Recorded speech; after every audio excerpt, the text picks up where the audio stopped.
हम देखते हैं मुआशरे में कहा जाता है कि जो लड़कियां बच्चियां पढ़ लिख जाती हैं वो अपने घर नहीं बसा सकती हैं या फिर उनको प्रॉब्लम्स शुरू हो जाते हैं। एक मेजर रीज़न ये भी रखा जाता है कि जो बच्चियां ज़्यादा पढ़ी लिखी होती हैं वो ज़्यादा बहस करती हैं, बातचीत करती हैं और वो नौबत आ जाती है खुला या डाइवोर्स की तरफ जाने की।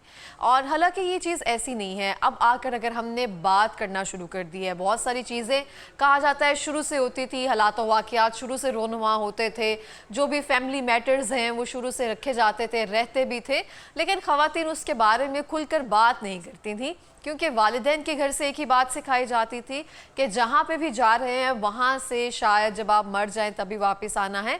अब वालिदैन भी एक चीज़ में हल्का सा एक मार्जिन रखते हैं या फ्लेक्सिबिलिटी देते हैं कि जैसे आपको बेहतर लगेगा या हम आपके लिए मौजूद हैं।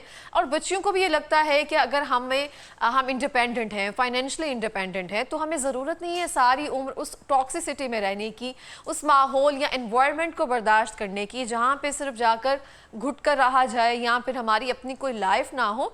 तो इस मुआशरे में तलाक और जो है खुला का रुझान किस तरह से बढ़ता जा रहा है, मुआशरे में इसको किस तरह से देखा जा रहा है, किस तरह के केसेस सामने आ रहे हैं, इस हवाले से बात करेंगे। हमारे साथ मौजूद हैं हबीबा हामिद साहिबा जो कि एडवोकेट हैं। अस्सलाम वालेकुम। वालेकुम अस्सलाम। कैसी हैं आप?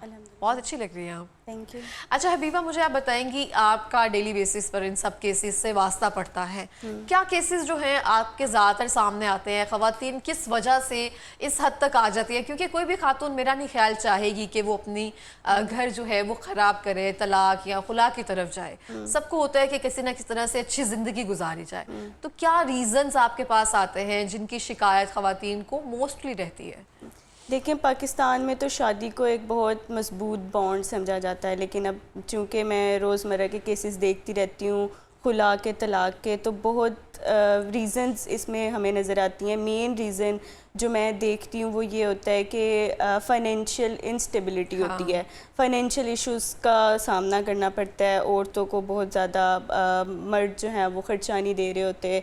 और सबसे बड़ी वजह एक और हमारे सामने हमें देखने को मिलती है, वो ये कि जो यंग एज में ज़्यादा पसंद की शादियाँ कर लेते हैं, उसका ये होता है कि हमें शादी से पहले तो हमें चीज़ें बहुत प्यारी लग रही होती हैं, फैंटेसी में रह रहे होते हैं एग्जैक्टली। और फिर जब हम वो एक्सपीरियंस चीज़ें करते हैं फिर वो हमसे बर्दाश्त नहीं होती। और सबसे एक और मेन वजह यह है कि आजकल की जनरेशन में पेशेंस बहुत कम है। अगर हम सब्र से काम लें, थोड़े पेशेंस से काम लें, थोड़े बहुत कॉम्प्रोमाइज़ कर लें, तो मेरे ख्याल से ये रिश्ता बचा जा सकता है। अच्छा, आपके पास जो भी ख़वातीन आती होंगी तो आपको क्या लगता है कहाँ पे कॉम्प्रोमाइज़ जो हैं हमें कर लेने चाहिए?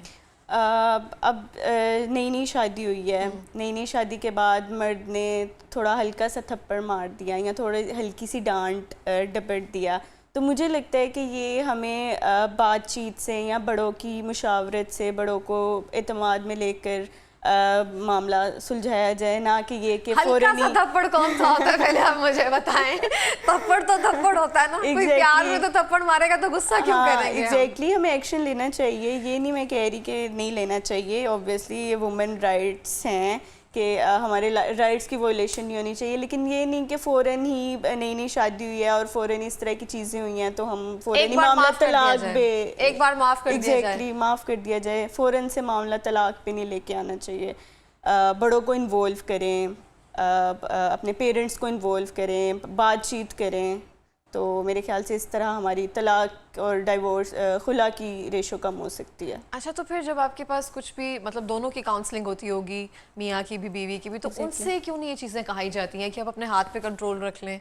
कही जाती हैं। अच्छा, जब खुला या तलाक होती है, खुला के केसेस में बेसिकली ये होता है कि जब खुला का राइट बेसिकली औरत की तरफ से होता है। औरत जब खुला फाइल करती है तो 3 मंथ्स का टाइम पीरियड होता है कोर्ट की तरफ से। हर मंथ कोर्ट जो है वो औरत को बुलाती है, दोनों को बुलाती है, मियाँ बीवी दोनों को बुलाती है कोर्ट में रिकन्सलेशन के लिए कि थोड़ी सी बातचीत हो जाए, ये इनकी आपस में दोबारा से सुलह हो जाए। तो डायरेक्ट ही वो नहीं हो जाता कि भाई उसने औरत ने खुला फाइल किया तो इनका ख़त्म, नहीं, वो बातचीत की जाती है। और मैंने बहुत से केसेस ऐसे देखे हैं कि खुला के केसेस में अभी खुला का प्रोसीजर कंप्लीट नहीं होता और मियाँ बीवी जो हैं वो सुलह हो जाती है। खुला के केसेस में ख़वातीन की ज़्यादातर शिकायत क्या होती है, क्यों हमें लगता है कि हमें खुला ले लेनी चाहिए? जैसे आपने कहा कि सब्र और बर्दाश्त जो है हमें कम होता जा रहा है, इसके अलावा और क्या रीजंस होती हैं? यही फाइनेंशियल इंस्टेबिलिटी, ख़र्चा पूरा नहीं कर रहे होते मर्द हजरात, और ये कि हम में पेशेंस बहुत कम है, हमें थोड़ी चीज़ें बर्दाश्त करनी चाहिए। और डोमेस्टिक वायलेंस आजकल बहुत हो गया हुआ है, औरतें नहीं बर्दाश्त करती उनके ऊपर जुल्म किया जाए, और वाकई हमें बर्दाश्त करना भी नहीं चाहिए। अच्छा, आपने कहा कि छोटी उम्र में पसंद की शादियां जो हैं उनकी भी एक वजह बन रही है तलाक या खुला की तरफ जा रहे हैं। कोर्ट मैरिजेस की जा रही हैं वही बाद में आकर 3-4 महीनों बाद 1 साल बाद आकर वही कोर्ट में तलाक और खुला के केसेस उनके फाइल हो रहे होते हैं। तो उनकी क्या रीजंस होती हैं? क्योंकि हमने एक दूसरे को पसंद किया, एक दूसरे की अच्छाइयाँ जान ली है, सब चीज़ें कर ली, फिर इतने कम अरसे में क्यों हम एक दूसरे से खाइफ हो जाते हैं कि हमें ये ज़रूरत पेश आ जाए कि सेपरेशन एक वाहिद हल रह जाता है? मेन रीज़न ये होती है कि वो ऑब्वियसली माँ बाप की पसंद से नहीं होती शादी, जो लोग भाग के शादी करते हैं। तो औरत जो है, लड़की जो है, अपने घर से जितना भी सामान लेकर आई हुई होती है, 3-4 महीने तो उस सामान में गुजर जाते हैं, कट जाती है ज़िंदगी। फिर उसके बाद जब उनको फेस करनी पड़ती हैं कि खर्चे पूरे नहीं हो रहे और खाना पीना नहीं हो रहा, तो फिर obviously at the end parents ना लड़के के सपोर्ट कर रहे होते हैं ना लड़की के सपोर्ट कर रहे होते हैं, तो एट द एंड जो है वो रिश्ता ख़त्म हो जाता है। अच्छा, ये तो हो गया कपल्स का आपस में। ससुराल वालों का कितना अमल दखल होता है कि ये लड़की को किसी को मजबूर कर दिया जाता है कि वो रह ना सके, टॉक्सिसिटी इतनी ज़्यादा बढ़ जाती है, या लड़कियों को पता चल जाता है कि ये नहीं चल सकेगा रिश्ता? अच्छा, मैंने काफ़ी केसेस ये भी देखे हैं कि जिन घरों में ज़्यादा इन्वॉल्वमेंट होती है ना इन लॉज की तरफ से, वो रिश्ते भी मैंने कमज़ोर होते हुए देखे हैं कि जो हस्बैंड वाइफ होते हैं आपस में नहीं काउंसलेशन कर रहे होते, आपस में बातचीत नहीं कर रहे होते, बल्कि अपने पेरेंट्स के मशवरे से चल रहे होते हैं। और लड़की की तरफ से भी पेरेंट्स की बहुत इन्वॉल्वमेंट हो रही होती है लड़की वालों की, और लड़के वालों की तरफ से भी बहुत ज़्यादा इन्वॉल्वमेंट हो रही होती है पेरेंट्स की तरफ से, तो तब जो है ना नहीं चल सकता। बिल्कुल इस तरह से बहुत सारी चीज़ों में हमें भी देखने में मिलता है कि जितने भी फैमिली वाले हैं वो ज़्यादा अपनी इन्वॉल्वमेंट रखे होते हैं एज़ कम्पेयर टू जो कपल की जिम्मेदारी होती है। जैसे आपने स्टार्टिंग में कहा कि अगर दोनों में कोई मसाइल पैदा होते हैं तो फैमिलीज़ को इन्वॉल्व किया जाए, लेकिन जब फैमिली ही ये सब चीज़ें माहौल क्रिएट कर रही है तो फिर किससे जाकर कहेगा? फिर एक वाहिद हल यही बचता है कि चलो सेपरेट हो जाते हैं, सेपरेशन एक वाहिद हल हो जाता है। नहीं, काफ़ी हद तक पेरेंट्स की इन्वॉल्वमेंट भी ज़रूरी है, लेकिन वो जो पर्सनल ज़्यादा चीज़ों में हर मामले में जो पेरेंट्स इन्वॉल्व हो रहे होते हैं मियाँ बीवी के निजी मामलात में, तो उनमें मैं देखती हूँ कि वो नहीं होना चाहिए, ज़्यादा इन्वॉल्वमेंट नहीं होनी चाहिए, हस्बैंड वाइफ की अपनी लाइफ होनी चाहिए। अच्छा, हम देखते हैं ज़्यादातर जब हम जॉइंट फैमिली सिस्टम जो है एक बहुत बड़ा इम्पैक्ट होता है कि लड़कियां वहाँ पे रहना नहीं पसंद करती हैं, उनको ये प्रॉब्लम ज़्यादातर होती है कि हम ना रह जाए क्योंकि इन्वॉल्वमेंट बहुत ज़्यादा हो जाती है, पर्सनल लाइफ में इन्वॉल्वमेंट बहुत ज़्यादा हो जाती है। तो उस हवाले से क्या कहेंगे कि ये कितने % जो है, परसेंटेज तो नहीं हम बता सकेंगे, लेकिन ये कितने फ़ीसद अमल दखल होता है किसी भी शादी को या रिश्ते को ख़राब करने में? देखिए, फैमिली अच्छी हो, फैमिली सपोर्टिव हो, तो ऑब्वियसली शादी ज़्यादा देर तक चलेगी। और कोई भी लड़की ऑब्वियसली ये तो नहीं चाहेगी कि हम नहीं रह सकते जॉइंट फैमिली में। और मतलब हाँ, होती हैं अब हर लड़की की या हर लड़के की अपनी अपनी पसंद भी होती है कि हम सेपरेट भी रह लें, लेकिन मेरे ख्याल से प्यार से रहना चाहिए। अगर फैमिली भी है, अगर फैमिली आपको नहीं भी पसंद करी तो प्यार से आप उनको मनवाएं, आप उनको अपने साथ करें।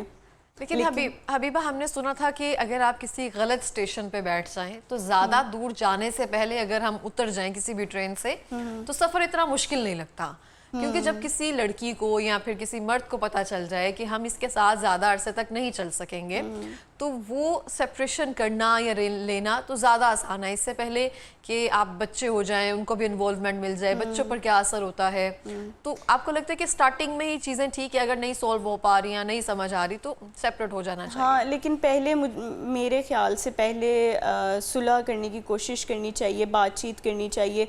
अगर मामलात नहीं बेहतर हो रहे तो सेपरेट हो जाएं।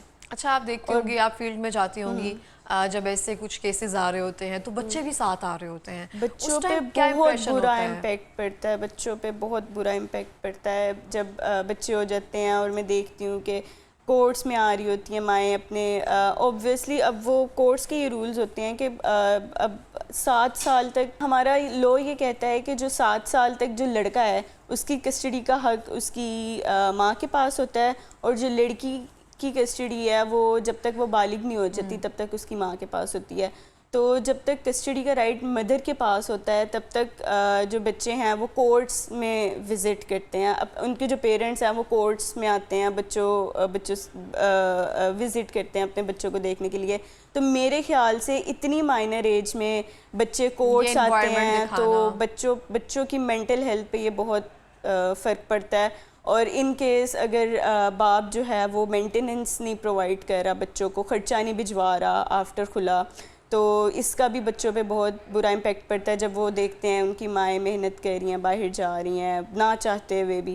तो बच्चों की मेंटल हेल्थ पे बहुत फ़र्क पड़ता है। बिल्कुल इस तरह से। कोई पैगाम देना चाहेंगी हबीबा? मैं यही कहना चाहूँगी कि शादी बहुत एक बड़ा फ़ैसला है, अल्लाह ताला हर किसी के नसीब अच्छे करे ऑब्वियसली, लेकिन हमें पेशेंस से काम लेना चाहिए आफ्टर मैरिज। और ये कि अगर छोटी मोटी लड़ाई हो भी जाती है तो उसको अपने हस्बैंड या वाइफ के साथ मिलकर बातचीत से हल कर ली जाए तो बेहतर है, इससे पहले के मामला जो हैं वो कोर्ट में आएँ और जो सुलह हो भी सकती है वो ना हो। तो बस बिल्कुल इस तरह से। बहुत बहुत शुक्रिया प्रोग्राम में आने के लिए। You have beautiful eyes. तो मुझे लगा मैं रह नहीं पाऊँगी कहे बगैर।